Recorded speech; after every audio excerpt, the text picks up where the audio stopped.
Nous avions choisi d'intégrer les partis Ensemble pour la République parce que c'est les partis qui incarnent l'espoir futur de notre pays et aussi parce que nous ne pouvons pas intégrer naïvement un parti politique qui ne nous rassemble pas et qui ne nous ressemble pas non plus. Et depuis très longtemps, nous avions donné des propositions, nous avions donné des recommandations, nous avons donné des idées. Il s'est avéré que les idées étaient données aux sourds-muets. Les idées étaient données aux personnes qui n'avaient aucune intention d'échanger, qui n'avaient aucune intention de prendre les décisions. Et ce n'est pas intéressant pour nous. Le Congo a 910 partis politiques et les choix que nous avions portés sur Ensemble pour la République, c'est parce que c'est un parti pragmatique.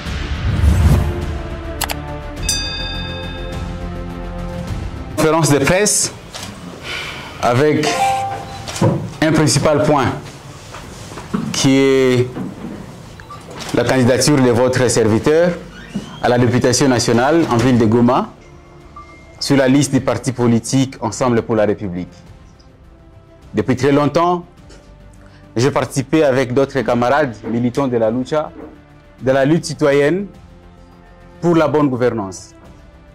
Et nous nous sommes rendus compte que c'est insuffisant de continuer avec une seule lignée et c'est important de continuer en prenant les décisions. C'est important de continuer avec les pouvoirs, en prenant les pouvoirs politiques. Parce que depuis très longtemps, nous avions donné des propositions, nous avions donné des recommandations, nous avons donné des idées. Il s'est avéré que les idées étaient données aux sourds-muets. Les idées étaient données aux personnes qui n'avaient aucune intention d'échanger, qui n'avaient aucune intention de prendre les décisions. Et ce n'est pas intéressant pour nous. Nous nous disons, les élections, c'est une opportunité pour nous. Certes, pas une panacée au problème du Congo, mais c'est une opportunité pour apporter les changements tant voulus, pour apporter les changements idéaux pour lesquels nous nous sommes battus depuis très longtemps. Il y a des camarades qui ont perdu leur vie, il y a des camarades qui ont perdu toutes les opportunités du monde, il y a des camarades qui étaient obligés de changer même leur identité, il y a des camarades qui ont perdu les membres des familles, qui ont perdu même les relations intimes. Et ceux qui ont gagné, les acteurs politiques, n'ont rien fait pour apporter les changements tant voulus. Un, la lucha ne sera pas un parti politique et ne doit pas être un parti politique. Deux, personnellement, je ne peux plus engager la lucha dans toute position, dans toute prise de décision. Et trois, la lucha, elle restera là. Et la lucha sera principalement mon plus grand conseiller. S'il y avait même une possibilité de prendre une personne morale comme suppléant ou comme colistier, je prendrais la lucha. Parce que la lucha, elle restera là. Et les militants de la lucha, il y a toujours des militants qui émergent tout le temps. Nous avions choisi d'intégrer les partis Ensemble pour la République parce que c'est les partis qui incarnent l'espoir futur de notre pays et aussi parce que nous ne pouvons pas intégrer naïvement un parti politique qui ne nous rassemble pas et qui ne nous ressemble pas non plus. Un grand parcours de la lutte civique de la lucha a été mené dans la société civile et d'autres actions, d'autres activités menées avec des acteurs politiques. Il y a eu plusieurs partis qui ont participé avec nous, notamment Ensemble pour la République et même le parti UDPS qui est actuellement au pouvoir, malheureusement dirigé par des gougnafiers et une pègre qui ne fait absolument rien pour notre pays. Et qu'est-ce qu'ils font? Ils ne font que pondre des justifications, ils ne font que pondre des excuses. Pourtant, celui qui a le pouvoir, il n'a pas le droit de s'excuser, il n'a pas le droit de chercher les échappatoires. La plupart, un grand nombre d'élus de la ville de Goma ont échoué lamentablement à leur mission de représenter le peuple. Ils ont cru remplacer le peuple au lieu de représenter le peuple. Et pourtant, le peuple est irremplaçable.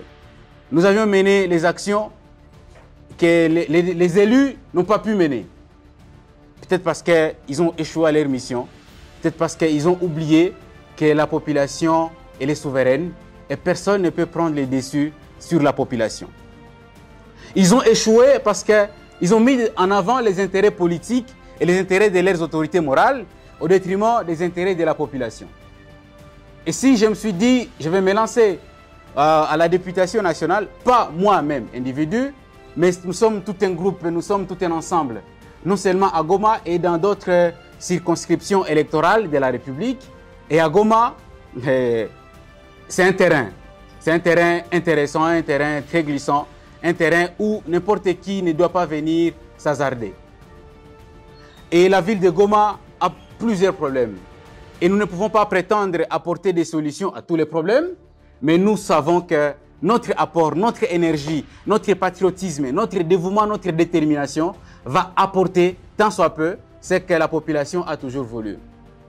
Sur les côtés de la sécurité, c'est l'une des préoccupations majeures, parce que nous sommes sous l'état de siège, qui est une mauvaise solution à un vrai problème. Et les élus de la ville de Goma ne faisaient que soutenir l'état de siège. Et aujourd'hui, ils viennent pour demander à la population de leur renouveler leur confiance. Pourtant, l'état de siège, qui est une escroquerie politique, et qui a été tous ceux-là qui ont soutenu l'état de siège sont des escrocs politiques. En commençant par les élus de la ville de Goma qui ont soutenu l'état de siège. Et également, la ville de Goma, nous avons l'autre problème, c'est au niveau de l'employabilité des jeunes. La plupart des militants sont des personnes qui n'ont pas d'emploi. La plupart des jeunes sont des diplômés sans emploi. Et la plupart des jeunes entrepreneurs sont des victimes de l'escroquerie, sont les victimes de l'arnaque, sont les victimes de la surtaxation de toutes leurs entreprises. Et personnellement, je vais porter un grand projet, une très grande proposition de loi sur l'amnistie fiscale des entreprises dirigées par les jeunes, où nous allons déterminer un capital et toute entreprise dirigée par les jeunes ayant ce capital sera exemptée de payer des impôts et taxes pendant une certaine durée. Et cela va nous aider non seulement à encourager la créativité d'emploi, cela va encourager non seulement l'employabilité des jeunes et aussi l'esprit entrepreneurial qui est l'esprit des jeunes de la ville de Goma. Certes, aux médias, on n'expose pas toutes les stratégies. Et pour nous, la plus grande stratégie, c'est la proximité. Parce que tous ceux-là qui vont revenir, la plupart d'entre eux, vont penser qu'on va acheter les élus, qu'on va acheter les électeurs, qu'on va acheter les voix. Et la population de Goma a déjà pris conscience et elle ne peut plus être achetable. Elle ne peut plus se vendre. Sa dignité ne doit plus être monnayée. Nous allons faire la politique, nous allons nous porter comme candidat à la députation nationale, pas pour pondre la même chose, mais si la politique c'est un enfer, je préfère bien y construire mon petit paradis, parce que les idéalistes que nous sommes, nous allons apporter les changements tant voulus, nous allons apporter les changements qui n'ont pas pu être apportés par ceux-là qui ont pris le pouvoir depuis belle lurette. Pour nous, faire la politique, ce n'est pas pour être traité de politicien. Parce que si ma mère t'appelle politicien, ça veut dire que tu es menteur. Et moi, je vais faire la politique pas pour faire les chants, pas pour louer les autorités morales, pas pour créer les petits dieux, les petites déesses, mais c'est pour donner la force à la population. Nous allons demander à la population de Goma de se réveiller comme elle a toujours fait. Et nous allons demander à la population de Goma de sanctionner ceux-là qui ont échoué. Et en sanctionnant ceux-là qui ont échoué, c'est en récompensant, c'est en soutenant ceux-là qui ont réussi à leur mission de représenter, de parler au nom de la population. Et c'est nous. Si à Goma, on pourra avoir même les élections demain, je suis prêt et je vais l'emporter. Et je vais demander aux journalistes d'organiser les débats avec tous les candidats. Moi, je suis prêt à débattre avec tous les candidats. Et que ce soit ceux-là qui ont été élus, que ce soit les nouveaux. Parce qu'on doit faire la guerre des mots, la guerre d'arguments. Pas la guerre financière, pas la guerre tribale. Parce que les mots, ce sont des armes de construction massive. Et nous allons les utiliser en interrogeant les histoires, les passés de chacun et les actions que tout le monde a posées. Parce qu'il y a ceux-là qui vont se réveiller. Ils n'ont jamais parlé au nom de la population. Ils vont se dire, je vais représenter la population. Et quand on interroge leur passé, c'est un passé qui n'est même pas encore passé, parce que c'est un passé qui est rempli de trahisons, c'est un passé qui est rempli de l'égoïsme, et la population n'a pas besoin d'être représentée par les égoïstes. Et les journalistes, vous êtes la lumière, vous êtes le miroir de la population. Vous n'êtes pas des journalistes événementiels qui se limitent seulement à raconter ce qu'on vous demande de dire, en disant qui, quoi, quand, où, comment, mais aussi c'est en posant des questions de pourquoi.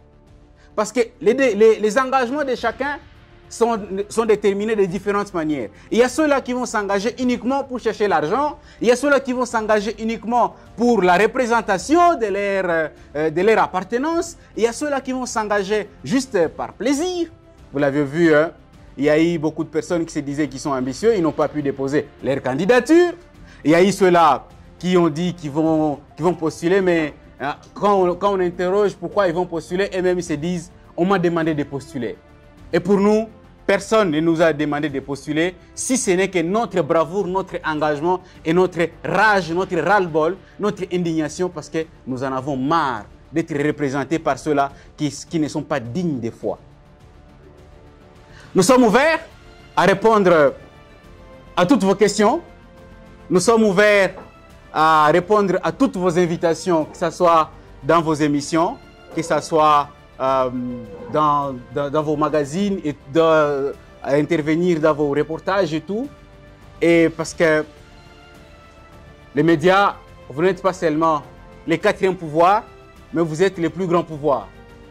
Parce que parmi les journalistes, il y a ceux-là qui ont leurs propres médias, il y a ceux-là qui travaillent pour d'autres, et il y a d'autres qui se disent qu'ils sont indépendants, parce que nous représentons également vous les journalistes. Parce que nous ne pouvons pas exister sans vous les médias. Si la lucha est ce qu'elle est aujourd'hui, si Espoir peut se dire il est ce qu'il est aujourd'hui, en grande partie, c'est parce que les médias ont été là, c'est parce que les médias nous ont donné de l'espace pour parler au nom de la population, pour dire à haute voix ce qui est dit par la majorité silencieuse des Congolais. Et les partis Ensemble pour la République, c'est le plus grand espoir du Congo actuellement. Il n'y a pas un autre deuxième espoir.